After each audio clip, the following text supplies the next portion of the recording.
palavra a qual Deus colocou no meu coração, obrigado, se encontra no livro de Marcos, e o texto a qual eu acabei de ler fala acerca da mulher do fluxo de sangue. A mulher do fluxo de sangue, segundo a Bíblia, estava passando por uma hemorragia há 12 anos. Ou seja, há 12 anos esta mulher estava sofrendo uma enfermidade. E fora a enfermidade que ela estava sofrendo, ela estava passando também outros problemas. Problemas sentimentais, problemas emocionais. Por quê? Porque naquela época, segundo a lei mosaica, a pessoa que estava com alguma enfermidade, nesse caso fluxo de sangue, era considerada uma mulher impura, ou seja, ela teria que ser afastada da sociedade. Ela era uma pessoa rejeitada, uma pessoa desprezada, e tinha que ficar longe da família dela, longe dos seus familiares, porque ela era uma pessoa impura, e segundo a lei de Moisés, ela não poderia ficar entre as outras pessoas. Então, o que a Bíblia relata, que há 12 anos ela estava sofrendo de uma hemorragia. Um fluxo de sangue é uma perda muito grande de sangue. Uma mulher, quando ela está no seu período menstrual, com apenas uma semana ela já fica irritada, porque sangue é vida. Agora imagine uma pessoa há 12 anos sofrendo. A Bíblia diz que ela foi buscar os melhores médicos, procurou na medicina, ela procurou de todas as formas, ela batalhou, mas a doença dela, a enfermidade dela ia de mal a pior. Então, ao lermos esse texto, nós percebemos que essa pessoa sofreu muito durante 12 anos. Então, você que está aqui nesta noite, eu não sei o que você vem passando, eu não sei qual a sua dificuldade.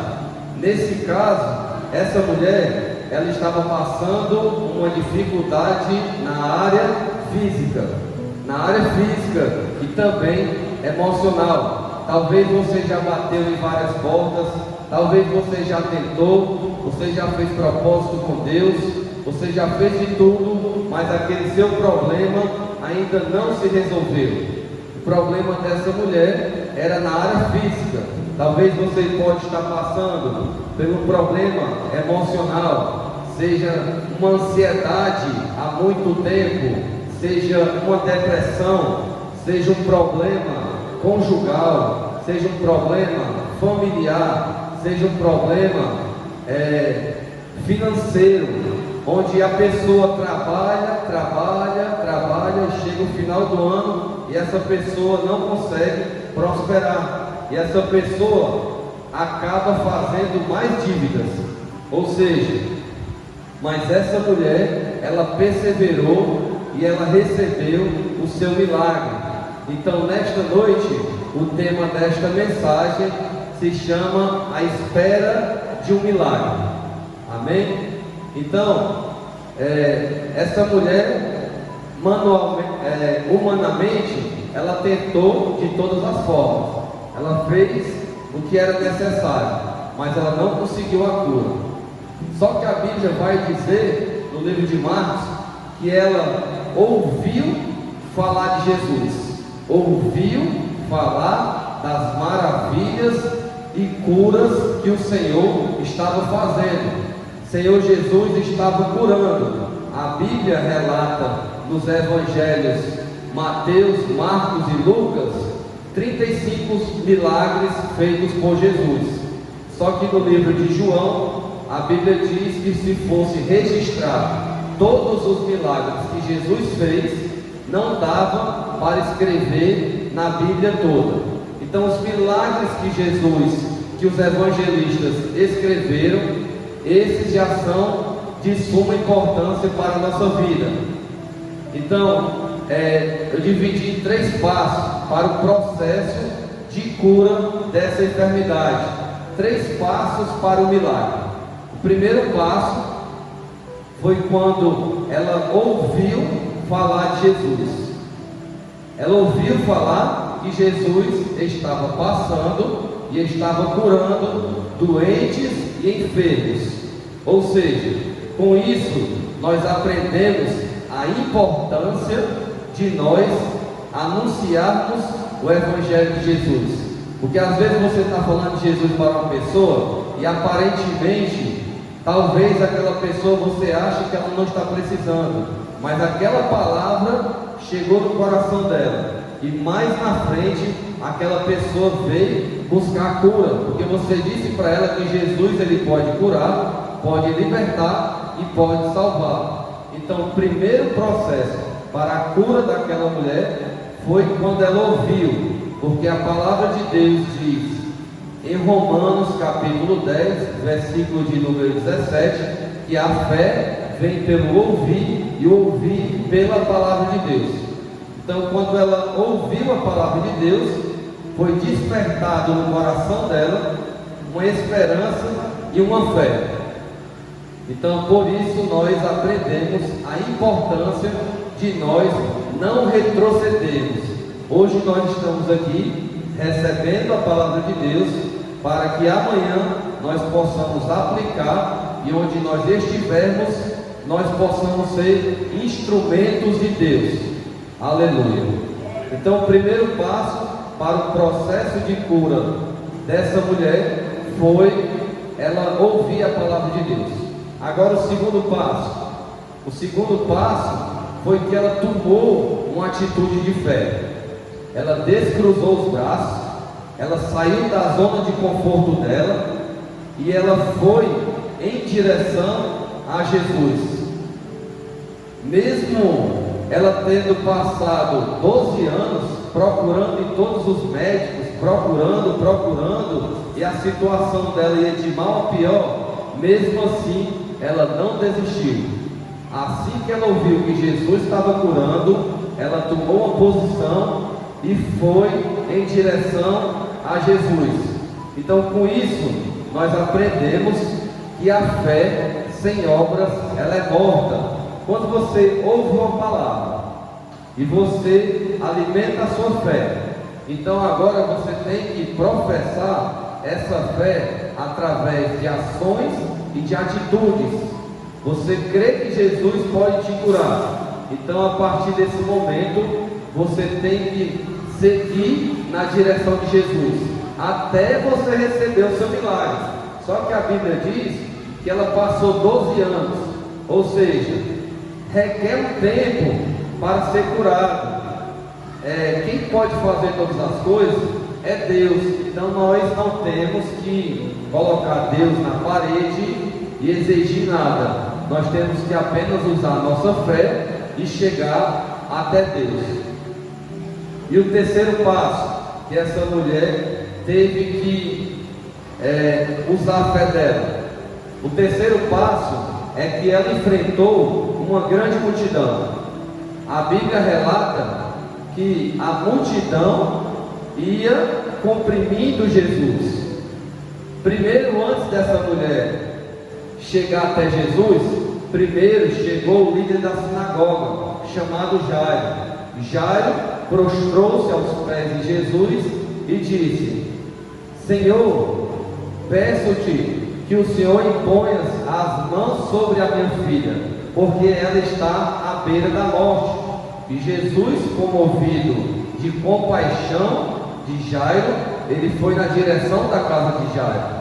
Mas naquele momento que ele estava indo naquela direção, a mulher do fluxo de sangue, ela enfrentou toda a multidão, porque ela pensou: se eu tão somente tocar na orla do manto de Jesus.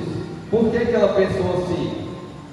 Porque ela era uma mulher impura, ela era considerada uma mulher leprosa, ela não poderia tocar em Jesus. Só que eu quero te dizer uma coisa: quando você toca em Jesus, não é Jesus que fica impuro, é você que fica limpo, sou eu que fico limpo, porque Jesus, Ele é a cura.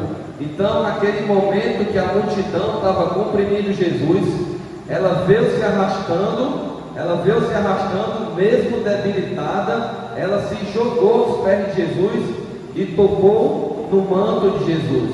Naquele momento que ela tocou no manto de Jesus, a hemorragia cessou, ela foi curada de imediato.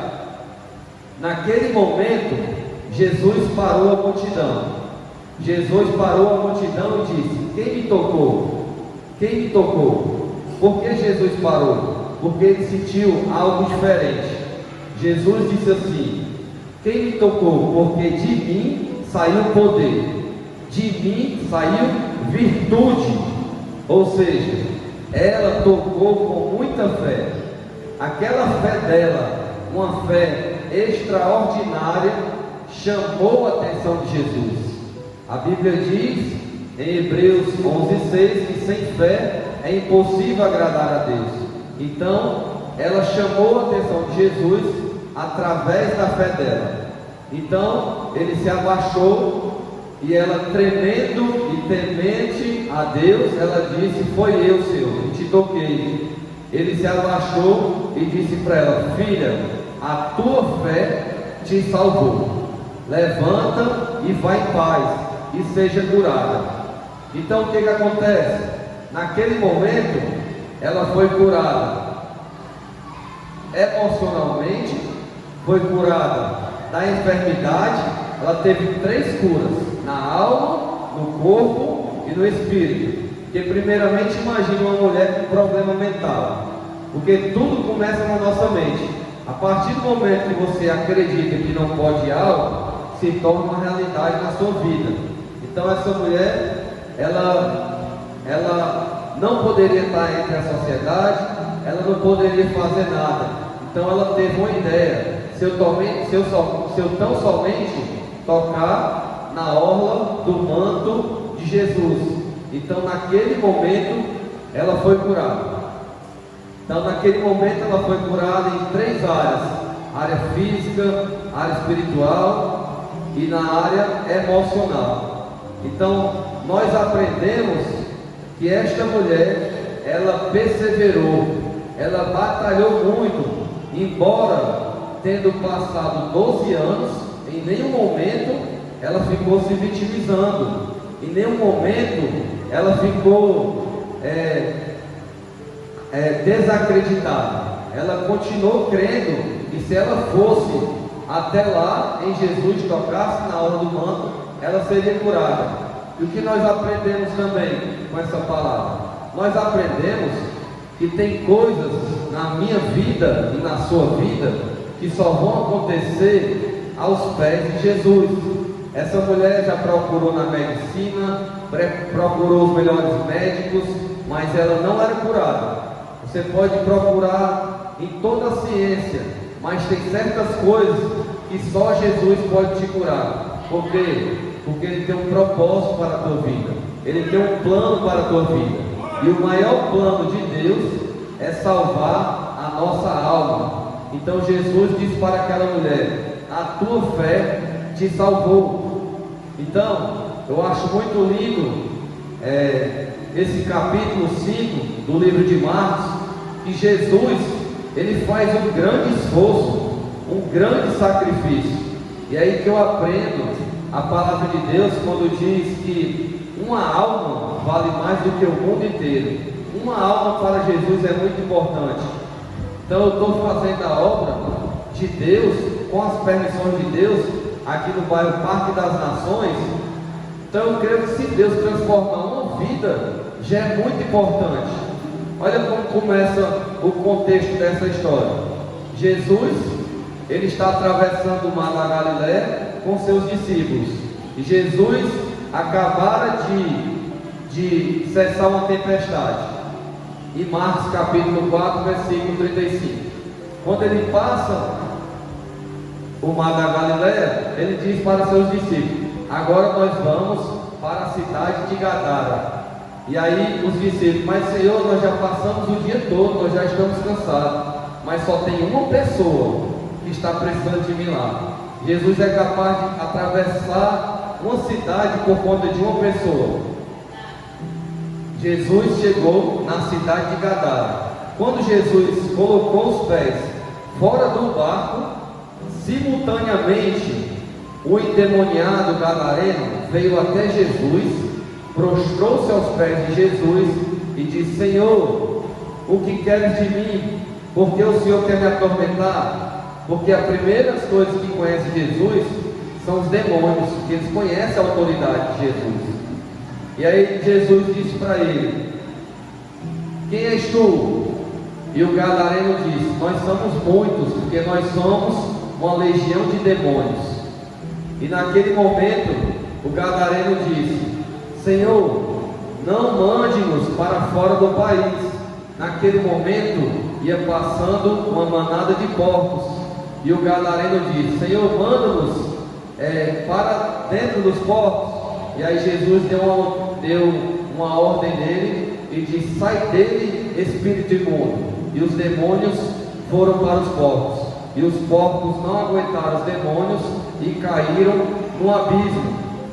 E naquele momento as pessoas daquela cidade de Gadara ficaram com alvoroço, ficaram todo mundo sem acreditar. Quando eles chegaram, eles viram o gadareno em corpo são, bem vestido e curado. E aí naquele momento Jesus ia voltar para entrar na outra cidade. Na hora que Jesus entra dentro do barco, o gadareno corre até Jesus, e o gadareno suplicou a Jesus e disse: Jesus, deixa eu ir contigo. Aí Jesus disse para ele: não, volta e conta para os outros o que eu fiz na tua vida. Conta o teu testemunho. Então, o gadareno, que ninguém dava nada por ele, se tornou o maior missionário daquela região. O gadareno pregou para a cidade de Decápolis. São 10 cidades. Imagina um homem endemoniado, agora se tornou um missionário. Aleluia, glória a Deus. Então nós não podemos desacreditar de ninguém. Quem faz a obra é o Espírito Santo. Não é por força, nem por violência, mas é pelo Espírito. E é interessante que às vezes não é a pessoa que chega primeiro e vai receber o seu milagre. Às vezes quem chega depois vai receber antes. É bem observado que Jesus, quando ele estava no meio da multidão, primeiro veio o Jairo. A Bíblia fala primeiro que Jairo, o líder da sinagoga, pediu: Senhor Jesus, venha colocar suas mãos na minha filha. E o que acontece? Naquele momento, Jesus ia em direção da casa de Jairo. Mas o que acontece? Ocorreu uma emergência, e Jesus ele parou o que ele ia fazer para curar a mulher do fluxo de sangue. E no momento que ele parou, ele demorou um pouco para curar e conversar e dar salvação para aquela mulher. O que acontece? Momentos depois se passaram e chegaram-se os mensageiros da sinagoga de Jairo e disseram: Jesus não precisa mais ir para lá, não precisa mais incomodar o mestre, a minha filha já morreu. E Jesus ele não deu atenção àquelas palavras. Ou seja, Jesus continuou indo na direção da casa de Jairo. Quando chegou lá, todos ficaram rindo de Jesus, porque acharam eles que a filha de Jairo já estava morta. E aí Jesus chegou na casa e disse: ela está apenas dormindo. E todo mundo ficou rindo de Jesus. Na mesma hora Jesus pediu para que todos saíssem de dentro e pediu para que apenas o pai e a mãe da criança, da filha de Jairo, entrasse com ele, junto com seus 3 discípulos, Pedro, João e Tiago. O que acontece? Jesus entra e pega na mão daquela criança, e Jesus disse: talita cumi, que quer dizer, eu ordeno-te, levanta e anda. E naquele mesmo momento, aquela criança foi restaurada a vida e ela ficou de pé andando. Quem crê nessa palavra, dá um glória a Deus aí, bem forte, para a glória de Deus. Aleluia, louvado seja o nome do Senhor. Então nós aprendemos que não há nada impossível para Deus. Agindo Deus, quem impedirá? Porque muitas das vezes as pessoas reclamam, né? Elas murmuram porque aquilo que elas estão buscando, os interesses delas, não acontecem no tempo desejado. Ou seja, a mulher do fluxo de sangue passou 12 anos para receber a cura dela. José, ele passou 13 anos no calabouço.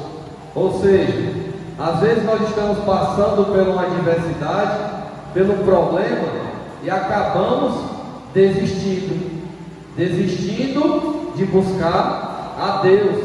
Por quê? Porque tudo aquilo que a gente quer humanamente não alcançamos na nossa hora. Mas a Bíblia diz em Eclesiastes capítulo de número 3 que há um tempo para todo propósito debaixo do céu.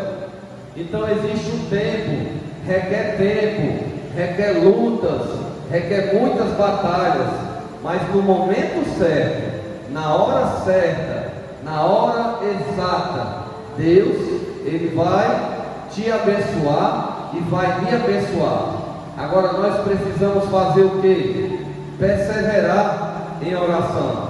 A Bíblia diz no livro de Mateus que aquele que perseverar até o fim será salvo.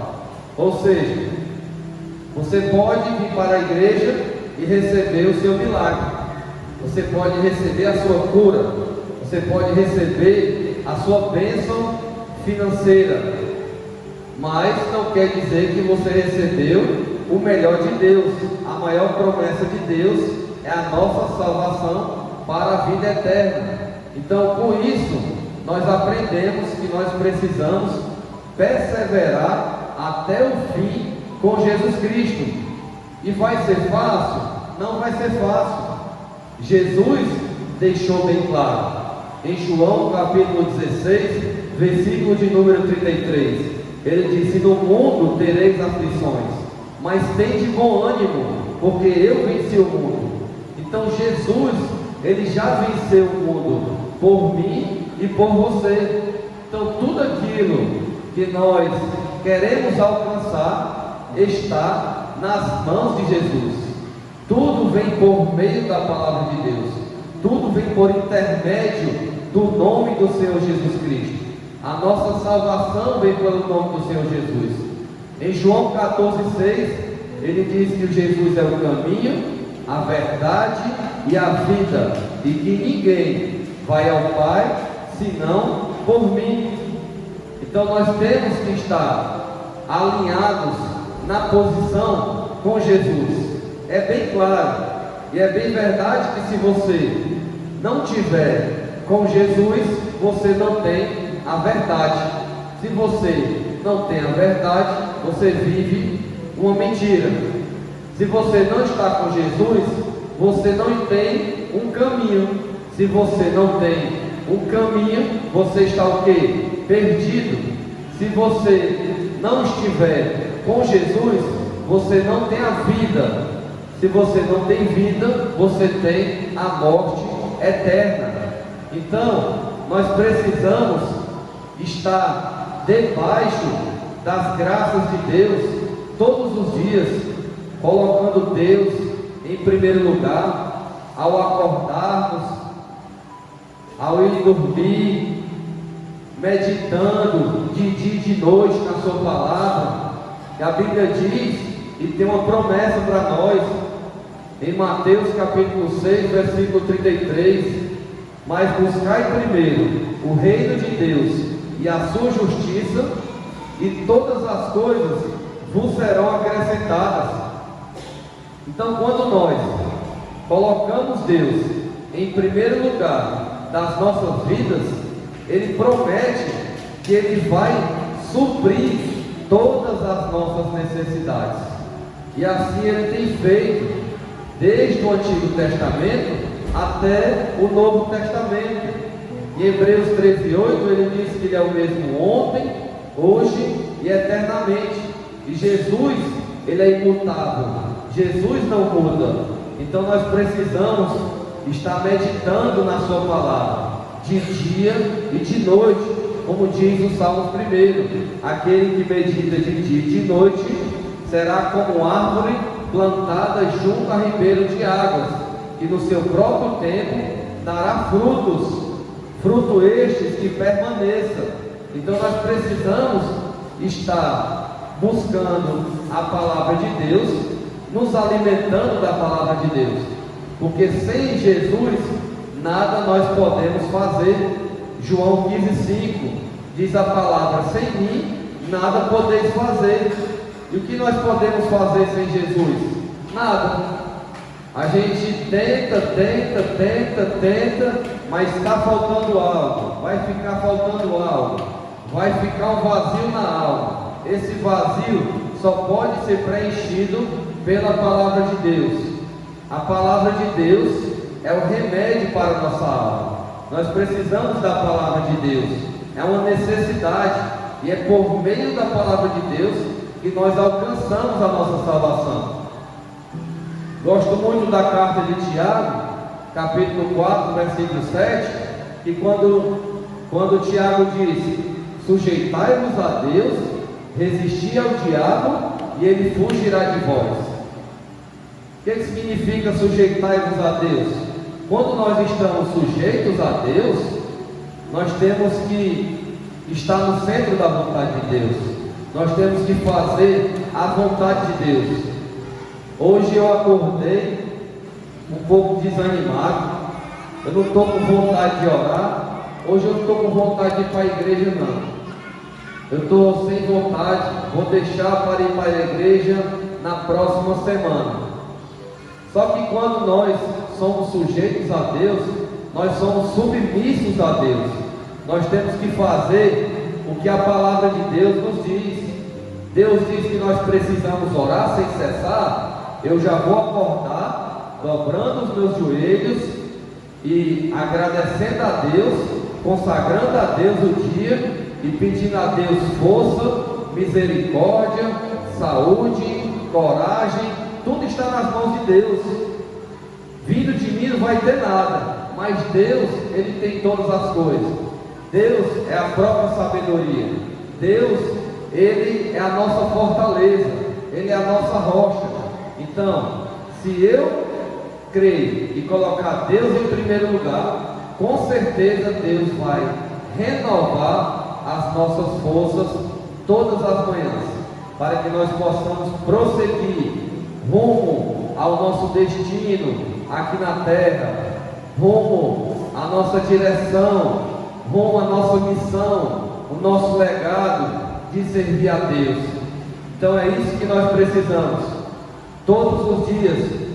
Muitas das vezes nós estamos precisando até fazer dentro de nós uma faxina espiritual, porque é muitas coisas no mundo lá fora. É o trabalho, é as dívidas, é a família, são os problemas, mas a única coisa que pode nos purificar é a palavra de Deus. Assim como uma casa precisa de manutenção nas paredes, precisa de organização, a mesma coisa somos nós. Nós temos que, de forma manual, nos colocarmos diante de Deus e fazer um planejamento semanal, mensal e anual. Essa semana eu vou dedicar meu tempo para a leitura da palavra de Deus, tempo para o devocional, tempo para a minha família, tempo para pregar o Evangelho, tempo para fazer o evangelismo, tempo para me consagrar, tempo para jejuar, tempo para subir o monte, há tempo para todas as coisas. E assim nós vamos caminhando, assim nós vamos suportar as adversidades. Aí sim, nós podemos dizer que vai vir as chuvas, vai vir a tempestade, vai vir os problemas, mas se Jesus estiver em primeiro lugar na nossa vida, aí nós podemos suportar. Agora, se nós não estivermos buscando Deus em primeiro lugar, basta uma contenda na família, basta uma contenda no trabalho, já é uma motivação para tirar você da presença de Deus. Qualquer coisinha já te incomoda. Por quê? Porque a sua fé, ela não está alicerçada, ela não está sendo alimentada. A palavra de Deus diz em Romanos 10:17 que a fé vem pelo ouvir e ouvir pela palavra de Deus. Então nós temos que ouvir a palavra de Deus. Isso é de manhã, de tarde, de noite, e se for possível, de madrugada.